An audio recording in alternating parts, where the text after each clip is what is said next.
मेरे को तिहाड़ जेल में जाने का भी संकल्प हो रहा है, सच बोलता हूँ। One of the young men who was killed in mysterious circumstances. Asaram Bapu संत नहीं है, वो तो संत शिरोमणि है। माँ बेटे के इशारे पर साजिश रची गई है। इतनी प्यारों की वेदना कौन सुनेगा? हाँ, इसी बहाने आपको टीवी पे आने का मौका मिल गया। माफ करिए। आसाराम बापू एक अंतरराष्ट्रीय षड्यंत्र का शिकार है।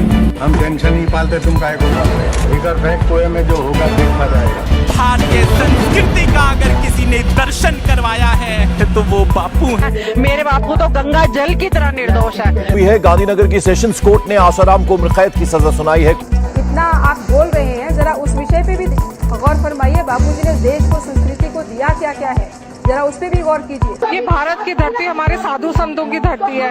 यहाँ पर एक संत को जेल में रख के सताया जा रहा है।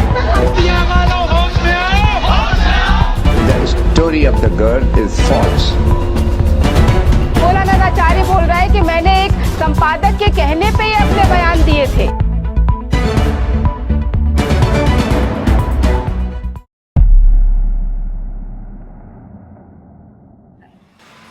नीलम जी, आपका बाकी केसेस के बारे में क्या कहना है? उन पर तो वैसे भी आरोपों की कोई कमी नहीं है। कभी बच्चों की हत्या की बात आ जाती है, कभी मास हिप्नोटिज्म की बात आ जाती है, कभी काले जादू की बात आ जाती है। क्यों हर बार बापूजी ही घेरे में आ जाते हैं? मुझे जरा समझा पाएंगी आप? बिल्कुल समझाऊंगी, पेशेंस से सुनो।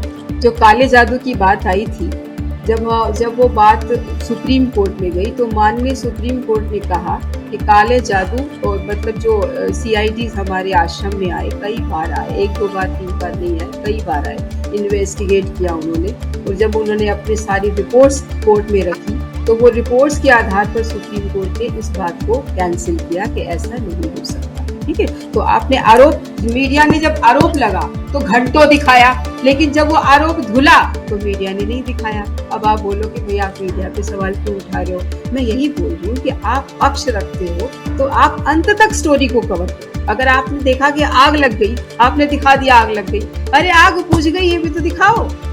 तो जब आरोप लगा तो आपने 40 घंटे दे दिए, लेकिन जब माननीय सुप्रीम कोर्ट में आरोप धुला तो आपने एक पट्टी भी नहीं दी। उस दिन क्या हुआ, मैं क्योंकि खुद एक चैनल में काम कर रही थी उस समय जब ये आरोप धुला, तो एक बड़े पत्रकार जो आज तक में थे, वो बड़े पद पे थे, हम कहीं चाय पे मिले बाहर, तो मैंने उनको पूछा, मैंने कहा सर जब आरोप लगे थे तो आपके एंकर गला थका दिया था, उन्होंने इतना बोला, तो आप भी तो देख रहे थे। मेरे को जब आरोप मिला तो कम से कम नीचे टिकर तो दे देते। टिकर माने नीचे एक पट्टी चलती है ना, उसमें छोटा छोटा लिखा होता है ये खबर, मौसम विभाग ही दे देते। तो बोले नहीं नीलम जी ये गलती थोड़ी सी हुई, हम टिकर दे देंगे। तो उसके नेक्स्ट डे शाम को 4 बजे टिकर चलाया गया। वो टिकर सिर्फ हम जैसे लोगों ने पढ़ा, क्योंकि सब लोग टिकर नहीं देखते, सब लोग विजुअल देखते हैं। तो मैं यही बोल रही हूँ कि आपने एक आरोप मैंने आपका कैंसिल किया, अब आप दूसरा आरोप देखिए, बच्चों की हत्या का आपने जो आरोप लगाया। 2008 में बहुत सारे अखबारों में दुनिया भर का खबर छपा। खबर क्या थी, आश्रम के बगल में गुरुकुल है और गुरुकुल बहुत अच्छा चल रहा है, बहुत बढ़िया चलने लगा था। जैसे बच्चे आए और एक लो फीस में बच्चों को क्वालिटी एजुकेशन मिल रहा था, बच्चों को अच्छा खाना मिल रहा था, बच्चों का मैगी छूट रहा था, बच्चे जो फालतू का चिप्स वगैरह कचरा खाते थे जिससे ओबीज होते चले जा रहे थे वो सब छूट रहा था। तो बच्चों को एजुकेट किया जा रहा था कि ये फूड नहीं खाना, ये फूड खाना है, इतने बजे सोना है, इतने बजे नहीं। तो बच्चों का ना एक क्वालिटी एजुकेशन और क्वालिटी क्लास उनको ये दिया जाए, तो बच्चे क्या हुआ, टॉप आने लगे, तो 90 अबव% की आने लगे। तो जाहिर सी बात है, जब आपका स्कूल यूं खुला और आपके पास सारे लोग आने लग गए और आप लो फीस में पढ़ा रहे हो, तो बाकी लोगों को मिर्ची तो लगेगी ना।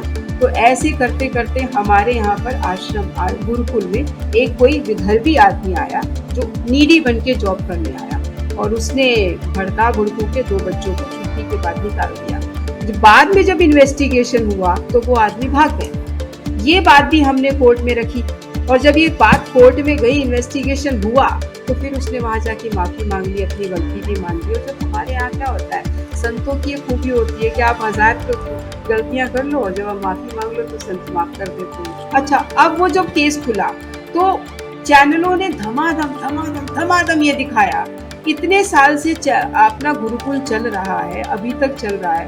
वो 2 बच्चे एक्सीडेंटली मरे, जो कि बहुत दुखद बात थी, नहीं होना चाहिए था। बहुत कहीं भी हादसा हो सकता है, हादसा घर में भी हो सकता है, सड़क पे भी हो सकता है, स्कूल कॉलेज कहीं भी हो सकता है। उन्हीं दिनों की बात है, मैं खुद एक पत्रकार हूँ, मैं ही एक चैनल में काम कर रही थी और हम ही ने खबर लगाई थी। एक पहाड़ी से एक बस जा रही थी और 40 बच्चे खाई में गिर गई बस। 40 बच्चे ऑन स्पॉट मर गए, उनकी लाशें भी नहीं मिली। चैनलों ने मुश्किल से 10 मिनट 5 मिनट खबर दी। और ये जो 2 बच्चे मरे, जो खुद भाग के गए और डूब के मरे, तो मौत है। जिस माँ का बच्चा गया, उस माँ को पीड़ा होती है कि उसका क्या गया, पूरा भविष्य चला गया। 40 बच्चे, 40 होप उजड़ गई, 40 बच्चे खाई में गिर के मर गए। क्या मीडिया को यहाँ खबर नहीं दिखानी चाहिए? क्या नेताओं को यहाँ चिंता नहीं दिखानी चाहिए? क्या सामाजिक कार्यकर्ताओं को यहाँ नहीं चिल्लाना चाहिए था कि ये 40 माएं जो रो रही हैं, इनकी पीड़ा सुनो। वो 2 बच्चों की पीड़ा, 2 बच्चों की माँ बाप की पीड़ा आप आज तक गाना गा रहे हो, किसी भी चैनल में देख लो, उन्हीं दोनों बच्चों की बातें उठा ली जाती हैं। उसके बाद कितने सारे हादसे हुए, कहीं कोई अखबार में नहीं, कहीं टीवी में नहीं, कहीं सोशल मीडिया में नहीं, कहीं सामाजिक कार्यकर्ता नहीं। मैं यही बोल रही हूँ, सबने एक गांठ बांध ली है कि जिसने समाज को सुधारना है, हमने उसको कुछ नहीं करने देना, हमने तो खिचड़ी मचा के रखनी है। इस मुद्दे पर हम वापस आते हैं और चर्चा भी करेंगे, लेकिन उससे पहले हमारे पास जनता का एक सवाल आ रहा है, उसे भी सुन लेते हैं। तो नीलम जी, जनता बोल रही है कि आप बार बार कहती हैं कि बापूजी निर्दोष हैं, उन्हें षड्यंत्र के तहत फंसाया गया है। तो आखिर ये षड्यंत्र कर कौन रहा है? आपके अकॉर्डिंग ये षड्यंत्र कौन कर रहा है? पब्लिक ये जानना चाहती है, बताइए। पब्लिक सोई हुई है, पब्लिक को समझ में नहीं आ रहा कि इतने बड़े संत जो पब्लिक को इतना अच्छा कुछ देने के लिए कोशिश कर रहे हैं। तुलसी पूजन दिवस दिया, वो तुलसी जो आपको कोविड से दूर रख रही है, वो तुलसी जो आपको दुनिया भर के रोगों से दूर रख रही है, वो तुलसी जो आपके बच्चों की मेमोरी बढ़ा रही है, उसकी पूजा आपको क्यों नहीं करनी चाहिए? वो प्लास्टिक का पौधा जो 1000 रुपए का मिल रहा है, जिससे कोई फायदा ही नहीं है, घर में लाके आप जगह ढूंढिए कि कहाँ रखें, उसके बाद ले आए, पूजने के बाद क्या करें, उससे क्या बेनिफिट मिल रहा है? अगर बापूजी ने उसकी जगह में वो पूजन बताया जो होना ही चाहिए, तो बापूजी ने क्या गलत किया? पब्लिक क्यों चुप रही? बापू को सजा हुई, पब्लिक क्यों चुप रही? ये क्या पब्लिक को सवाल नहीं पूछना चाहिए था? पब्लिक हमसे सवाल पूछ रही जबकि हम पीड़ित हैं। मुझे समझ में नहीं आता, इस पब्लिक को मैं बोलूंगी कुछ तो क्या समझ में आएगा? दूसरी बात, आप कह रही है बापू निर्दोष है, मैं बोल रही हूँ नहीं, वो सारे साक्ष्य बोल रहे हैं कि बापू निर्दोष हैं जो कोर्ट में रखे गए। नंबर देखो, आप जोधपुर का केस उठाओ, जोधपुर के केस में लड़की ने एक जगह बोला है कि मुझे आसाराम बापूजी ने दूध दिया था पीने, ठीक है। अब उसी लड़की ने इस दूध देने वाली बयान को 5 बार बोला है। एक बार बोला है कि नहीं उनके किसी शिष्य ने दिया था, शिष्य का नाम नहीं पता। दूसरी बार बोलती है कि वो दूध शायद बगीचे में दिया था। तीसरी बार बोलती है कि नहीं वो मुझे शायद कुटिया में दिया था। फिर बोलती है मुझे याद नहीं है। ऐसे बयान को हम कहते हैं कि सस्पेंस है, और ऐसे बयान में संदेह हो जाता है, और जब संदेह हो जाता है तो ऐसे केस खारिज हो जाते हैं। अगर कोई नॉर्मल आदमी होता बापूजी की जगह तो केस खारिज हो जाता और कागज फेंक दिए जाते, लेकिन क्योंकि बापू का केस बढ़ाया गया, बनाया गया, तमाशा बनाया गया और सजा सुन गई। ये तो मैं आपको सिर्फ एक छोटा सा एग्जाम्पल दे रही हूँ, कुछ भी नहीं। वरना वो लड़की जो ये कहती है कि मैं चिल्लाती रही, चीखती रही, मेरे साथ छेड़खान होती रही, और उसके बाद वो बाहर आती है, घर जाती है, सोती है, 200 रुपया उन बच्चों को देती है, उन बच्चों के साथ खेलती है जिनके घर में रुकती है। अरे यार, जिसका छेड़खान हो वो खेलेगा क्या? नीलम जी, आप जो ये छोटी मोटी बातें यहाँ वहाँ होने के बारे में बोल रही हैं, कोई भी इंसान टेप रिकॉर्डर नहीं है, और जब उसके साथ इतनी बड़ी चीज, इतना बड़ा बलात्कार हुआ होगा, उसकी मेमोरी के साथ थोड़ा बहुत प्रॉब्लम हो ही सकता है। वो बेनिफिट ऑफ डाउट अगर उसे मिल रहा है तो मुझे नहीं लगता कि कोई प्रॉब्लम है। दूसरी चीज कि आप जो ये बार बार कह रही हैं कि वो सच्चे हैं और वो लड़की झूठी है, आपको नहीं लगता ये थोड़ा अजीब है कि आप खुद एक औरत होकर एक लड़की की बात को झुटलाकर एक संत को सच्चा बोलने की कोशिश कर रही है? इज्जत की बात बहुत बड़ी होती है, कोई लड़की अपने बारे में ऐसी झूठ नहीं बोलेगी। अगर वो लड़की झूठ नहीं बोलती तो उसका मेडिकल रिपोर्ट तो कुछ आता। मेडिकल रिपोर्ट में साफ साफ आया कि उसके साथ कुछ हुआ ही नहीं है। मैंने झूठ बोल दिया, संत ने झूठ बोल दिया, तो सरकारी मेडिकल रिपोर्ट तो झूठ नहीं बोल रही। उसमें साफ साफ आ रहा है कि लड़की के साथ कोई छेड़खानी नहीं हुई। आपने वो भी नहीं देखा, उसे देखे, उसको भी इग्नोर करके आपने सजा सुना दी, तो साफ साफ है ना कि बापू निर्दोष है। अब और किस भाषा में बोलूं? पूरी सारे साक्ष्य बोल रहे हैं बापू निर्दोष है, अकेले मैं नहीं बोल रही। कोर्ट में हर वकील बोलता है बापू निर्दोष है। जब हम बाहर निकलते हैं ना तो बोलते हैं बेकार में इन बुजुर्ग संत को फंसा रखा है, पॉलिटिकल वार है, मैडम आप लोग किसी तरीके से लड़ो। अरे यार बता तो दो कौन सा तरीके से लड़े। आप लोग यंग लड़की हो, आपने सामाजिक सेवा शुरू की है, आप कहते हो वेद पुराण ये सब है। आपको इतना पता है कि वेद पुराण कुछ है, लेकिन वेद पुराण में क्या है ये नहीं पता। मैं खुद एक साइंस स्टूडेंट रही हूँ, फिर मैंने पत्रकारिता करी, मुझे नहीं पता था वेद पुराण क्या होते हैं। लेकिन जब मैंने बापूजी का सत्संग अकस्मात सुना तब मुझे समझ में आया कि वेदों का मतलब क्या है। और इतने मतलब गूढ़ भाषा का वेद बापूजी ने इतनी साधारण भाषा में समझाया है कि एक नॉर्मल ले मैन भी उस बात को समझता है और एक लेवल ऊपर आता है। तो ये ऊपर लाने का जो काम है ना, ये हर कोई नहीं कर सकता संगीता जी। ये इस बापू जैसे संत के अलावा किसी से संभव ही नहीं है। तो आप वेद पढ़ के सुना दो, लेकिन उसका असर नहीं लोगों पर होगा। आप लोगों को बोल दो कि शराब नहीं पीनी चाहिए, शराब की बोतल पे लिखा होता है, सिगरेट पे लिखा होता है कि नहीं पीना चाहिए, लोग कहाँ मानते हैं। लेकिन बापूजी के एक कहने पे लोगों ने शराब छोड़, सिगरेट छोड़ दिया। तो बापूजी के शब्दों में दम है। मैं जब 6th में थी संगीता, तो मैंने पढ़ा था कि मैन इज हर्बीवोरस। मैंने 6th में पढ़ा था मैन इज हर्बीवोरस, मेरे स्कूल में पढ़ा था। अब मेरा बच्चा जब 6th में आया तो उसकी बुक में लिखा है man is omnivorous. Omnivorous like dog and cat, he can eat flesh as well as vegetable. ये वो पढ़ रहा था। मैंने कहा ये क्या पढ़ रहा है? बोला मम्मा यहाँ लिखा हुआ है। और फिर मैंने देखा हो सकता है इसकी प्राइवेट बुक है, तो एनसीईआरटी में देखती हूँ, एनसीईआरटी में भी ये लिखा है। यानी हमारा खान पान बदल गया। हम कुत्ते बिल्ली की तरह खा रहे हैं तो कुत्ते बिल्ली जैसा तो व्यवहार भी हो जाएगा ना। बापूजी ने यही समझाया कि अगर आपको अन्न शुद्ध रखोगे तो मन शुद्ध होगा, मन शुद्ध होगा तो विचार शुद्ध होंगे, विचार शुद्ध होंगे तो एक्टिविटी शुद्ध होगी, और आप में कोई गड़बड़ नहीं। तो बापू जी गलत क्या ले रहे हैं? संगीता जी को अच्छी बोलने का चीजें वो मौका दे रहे दीजिए। हैं। संगीता जी आप अपनी बात करिए, बताइए संगीता जी। खाने की बात है, मैं यही कहूंगी हर इंसान की एक अपनी चॉइस है। हर इंसान को कुछ अलग सिखाया गया है, उनके रीति रिवाज, उनके घर के माहौल और उनके ही बड़े बुजुर्गों ने उन्हें जो सिखाया वो खा रहे हैं। तो मैं उस बारे में तो कुछ नहीं कहना चाहूंगी। मेरे सवाल, मेरे क्वेश्चंस सारे इन केसेस के बारे में थे। हाँ, आपके कुछ पॉइंट्स जरूर हैं जिन्होंने मुझे सोचने पे मजबूर कर दिया है, पर उसके सामने मैं ये भी जरूर सोच रही हूँ अभी तक कि कोर्ट इतना अंधा नहीं हो सकता, सारा जुडिशियरी सिस्टम इतना गलत नहीं हो सकता। अगर कुछ सच में गलत है तो वो कैसे ठीक किया जा सकता है, उसका जवाब मेरे पास तो नहीं है, बट शायद इसके लिए बहुत ज्यादा जरूरत है कि हम आगे बढ़ें। तो अगर आपके पास इतने ही सारे प्रूफ्स हैं, आप इतने दावे के साथ कह रही हैं, तो शायद जरूरत है कि उन्हें फिर से पेश किया जाए और कुछ तो किया जाए। क्योंकि मैं एक आम जनता से बिलोंग करती हूँ, मेरी तरह करोड़ों लोग उन सारी चीजों को नहीं देख पाते जो आप बता रही हैं। आप जो भी कह रही हैं वो सुनने में सच्चा भी लग रहा है और सही भी लग रहा है, पर क्या वो सच है?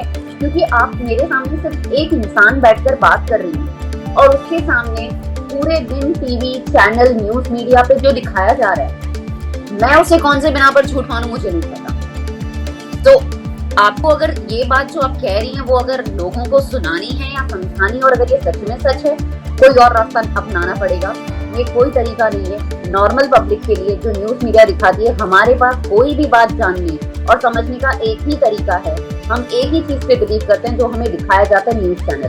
That is our base and that is our life. मैं जाकर के कोर्ट रूम में नहीं बैठ सकती जहां पर मैं आप लोग जो प्रूफ दिखा रहे हैं वो देख पाऊं। मेरे पास क्या तरीका है सच्चाई जानने का? आप मुझे वो तरीका बताइए ताकि जो आप मुझे बताने की कोशिश कर रही हैं उस पर मैं बिलीव कर पाऊं। अभी फिलहाल मैं सिर्फ सुन पा रही हूँ, मैं उसे बिलीव नहीं कर सकती, क्योंकि बिलीव करने के लिए मेरे पास दो चीजें हैं, न्यूज़पेपर एंड चैनल। और अगर आप ये कह रही हैं कि वो गलत है तो आई एम सॉरी, मैं आपकी बात से कन्विंस हो जाऊं वो थोड़ा सा मुश्किल है मेरे लिए। देखिए, अगर आप न्यूज़ पेपर की बात करती हैं तो आपने अभी 14 फरवरी को देखा होगा, बहुत सारे अखबारों ने ये दिखाया होगा कि बहुत सारे लाखों बच्चों ने अपने माता पिता को पूछा है। 2006, 2007, 2008, 2009 में कभी आपने देखा कि इतने लाखों बच्चों ने माता पिता को पूजा? इतने सारे बच्चों ने वृद्ध आश्रम में जाके बुजुर्गों के आंसू पोंछे पूजा? देखा नहीं। ये किसने स्टार्ट करवाया? जरा गूगल से पूछो, आप तो पढ़े लिखे हो, गूगल बताएगा कि संत आसाराम बापू ने स्टार्ट किया। इतनी बड़ी रेस बापू ने स्टार्ट करवा दी, इतना बड़ा बापू जी ने ऑल्टरनेट स्टेप दिया। जिससे पहले क्या होता था कि 14 फरवरी को वैलेंटाइन डे मनता था, वो वैलेंटाइन डे जो विदेशों में पैदा हुआ वो वहाँ उतनी धूमधाम से नहीं मन रहा जितना इंडिया में मन रहा है। क्या मीडिया चैनलों ने, क्या अखबारों ने, मेरी बात सुनो। अरे लिंक है, आप मत बोलो लिंक नहीं है, आप लिंक है, आप एक बार समझने की कोशिश करो, उसमें लिंक है, बहुत बड़ा कैच है इसमें, मैं आपको बताती हूँ कैसे।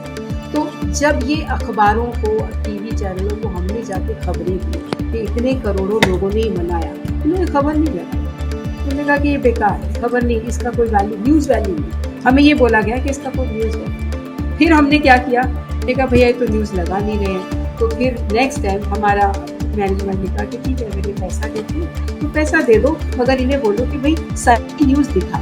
अब हमने पैसा दे दिया, ऐड दे दिया हमने। अब तो आप देख लो, जिन चैनलों पर आप विश्वास कर रही हो, जिन अखबारों पर आप विश्वास कर रही हो, वो किसके जल रहे हैं?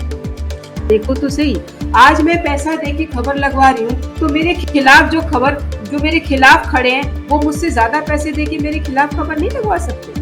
इतना दिमाग आप दौड़ाओगी ना तो आपको पूरा केस समझ में आ जाएगा। 2013 से 2023 तक की कहानी कैसे कैसे कहाँ ट्विस्ट लेकर आई। पहली बार जब उस लड़की ने आरोप लगाया तो सबसे पहले मीडिया ने कहा कि बलात्कार हुआ है, फिर आईपीएस अधिकारी कहते हैं कि बलात्कार की धारा हटा दी गई है, ये मीडिया ने दिखाया।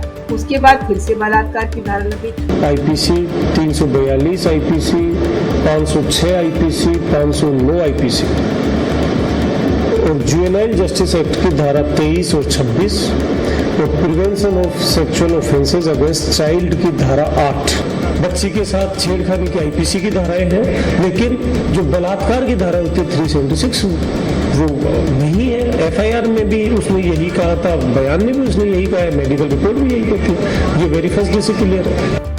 कैसे कैसे ट्विस्ट आया जरा वो देखो उस खबर में, तो आपको लगेगा कि ये खेल हो रहा है, ये कोई रेस नहीं है, ये तो जबरदस्त खेल है। और उसके बाद जिन लोगों ने आरोप लगाया, जो लोग इस केस में शामिल थे, चाहे इन्वेस्टिगेटिव ऑफिसर था, चाहे एसएचओ थे, चाहे आईपीएस अधिकारी थे, वो जब रिटायर वगैरह हुए या किसी पद पे भी रहे तो उन्हें बड़ा पद मिला गिफ्ट में। और मैं एक चैनल की डायरेक्टर थी, मुझे नौकरी से निकाल दिया गया। ये है हकीकत मालूम। मैं आपको एक एग्जांपल दे रही हूँ। जो बापूजी के साथ खड़ा, या तो उसका बिजनेस खत्म हुआ, या उसका परिवार छूटा, या कुछ ना कुछ हुआ। और जिसने बापू के खिलाफ बोला वो साइकिल से या तो मर्सिडीज में आ गया, छोटे से कमरे से बड़े से फ्लैट में आ गया, बड़ी सी कोठी में आ गया। ये तहकीकात का मामला है। आप जैसे समाज सुधारकों को मैदान में निकलना चाहिए। एक बार आप तहकीकात अपनी इंडिपेंडेंट वे में, ये नहीं कि आप हमारे साथ हो या हमारे खिलाफ हो, नहीं, एक साफ सुथरी बुद्धि लेके, एक साफ विचार लेके कि मेरा रोल इस समाज में है क्या। अगर मैं समाज सुधारक हूँ तो मेरी जिम्मेदारी समाज के प्रति क्या बनती है? इस संत का समाज में रहना या जेल में रहना, ये सवाल अपने आप से पूछो और एक बार एक कदम आप बढ़ाओ आगे, आपको अपने आप एक साफ खुल के समझ में आएगा। जिसने बापू के खिलाफ बोला वो सब बड़े बड़े लेवल पे, बड़े बड़े पद पे पहुंच गए। आप उठा लो ना, आपको अखबारों में है, कोई सांसद भी बन गया है, तो कोई बहुत बड़े पद पे आला अधिकारी बन गया है। और आप आला अधिकारी बनने के बाद क्या क्या मिलता है आपको पता है। जो भी बातें आप ये वैलेंटाइंस डे के सामने मातृ पितृ पूजन दिवस या फिर जो भी एग्जांपल्स आप मुझे दे रहे हैं तुलसी पूजन, मैं उनके खिलाफ नहीं हूँ। एंड ऑफ कोर्स उस मामले में मैं उनकी रिस्पेक्ट भी करती हूँ, क्योंकि जो अच्छी चीज है वो है, उसके खिलाफ है ही नहीं। पर ये जो अच्छा होता है वो खराब नहीं हो सकता संगीता, जो अच्छा होता है वो खराब नहीं हो सकता। ये बिल्कुल नहीं, ये फैक्ट है। बापूजी की अगर आप एक्टिविटी देख लो, तो बापूजी का आप दिनचर्या देख लो, बापूजी की दिनचर्या में कहीं नहीं आता कि वो लड़की को देखो। मैं खुद बापूजी को बहुत बार मिलने गई। जितनी बार मैं बापूजी को मिलने गई हूँ, बापू कम से कम 200 लोगों से मिले होंगे, जो इतना बड़ा सामाजिक, जो समाज में एक तवज्जो रखते हैं, वो कम से कम 200 मतलब मिनिमम 50-40 लोग तो बापू के साथ होते ही हैं। उसमें कहाँ लड़की घुस जाएगी? और आप देखो ना, केस अगर देखोगे तो वो लड़की कुटिया के अंदर गई ही नहीं है। कहीं ये नहीं बताया गया कि वो लड़की कुटिया के अंदर गई थी। जिस टाइम स्पैन में उसने बताया कि मैं कुटिया में हूँ, उस टाइम स्पैन में वो फोन कर रही है और हमने वो सारा चैट का उसका पूरा डिटेल दिया है कि कितने से कितने मिनट उसने कितने से कितने बजे किस किस फोन नंबर को डायल किया है, कहाँ कहाँ बात की है, क्या क्या बात की, वो सारा रिकॉर्ड निकलवा के कोर्ट में लिया है। लेकिन कोर्ट देखे तो लड़की कुटिया के अंदर नहीं गई है और कुटिया में उसके साथ छेड़खानी हो गई है और उस छेड़खानी के आधार पर सजा हो गई है। अब क्या बोलूं मैं इस केस को, कैसे नहीं बोलूं कि बापू निर्दोष है। आप इस केस को पढ़ोगी ना तो मुझसे ज्यादा आप चिल्लाओगी कि बापू निर्दोष है। संगीता जी, इस बारे में आप क्या कहना चाहेंगे? मृदुला जी, मैं सिर्फ इतना ही कहना चाहूंगी कि नीलम जी जो कह रही हैं वो बहुत सारी बातें हैं और कहीं ना कहीं उन बातों में कुछ ऐसा भी झलक रहा है कि बहुत कुछ अंदर है, बाहर आना बाकी है। अगर इनकी बातों में सच में सच्चाई है तो मैं यही कहूंगी कि कुछ ऐसा कीजिए कि ये सारी बातें आम जनता के सामने आ पाएं। फिलहाल कुछ अलग स्टोरी है, अब वो स्टोरी है या सच्चाई है, मैं ये अब इसलिए क्योंकि नीलम जी कुछ ज्यादा ही श्योर हैं और उनके पास बहुत सारे प्रूफ्स हैं। एज अ पर्सन मैं ये चाहूंगी कि यूथ और पूरी दुनिया को हक है सच्चाई जानने का। मैंने आज तक अभी तक जो भी कहा वो मेरे हिसाब से सच है क्योंकि उसे मीडिया ने दिखाया। लेकिन अगर मैं नीलम दीदी की बातों से जाऊं अगर वो सारी बातें सच हैं तो कुछ ऐसा करने की बहुत ज्यादा जरूरत है कि दोनों पलड़ों में से कौन सी बात सही है और कौन सी बात दुनिया को माननी चाहिए। अब ये कैसे होगा वो मैं तो नहीं जानती, लेकिन हाँ, हम सबके लिए ये सवाल है कि सच तक पहुंचना बहुत जरूरी है। और अगर बाबूजी सच में निर्दोष हैं तो वो प्रूफ होना चाहिए, कैसे वो मैं नहीं जानती। बिल्कुल, तो संगीता जी मुझे लगता है कि जो भी आपके क्वेश्चंस थे उनके नीलम जी ने बखूबी जवाब दिए और काफी हद तक आप उनसे कन्विंस हो गई होंगी। पर इन सभी प्रश्नों के बीच एक ये प्रश्न बहुत उठ रहा है कि क्यों बापूजी का केस सही ढंग से दुनिया के सामने नहीं आ रहा। नीलम जी ने संगीता जी और जनता की बातों का मुंह तोड़ जवाब दिया। नीलम जी के इतने सारे फैक्ट्स को सुनने और समझने के बाद हम ये जान सकते हैं कि एक ऐसे संत जिन्होंने अपना पूरा जीवन धर्म और संस्कृति पर न्यौछावर कर दिया, ऐसे संत दोषी हैं या निर्दोष, इसका निर्णय आप करें, जनता स्वयं करे। आज के अब तो हद हो गई प्रोग्राम में वाद विवाद हम यहीं पर समाप्त करते हैं। नीलम जी, संगीता जी, आप दोनों का हमारे साथ जुड़ने के लिए बहुत बहुत धन्यवाद। दोस्तों, हम जल्द ही फिर मिलेंगे नए फैक्ट्स के साथ। तब तक के लिए जय हिंद, जय भारत।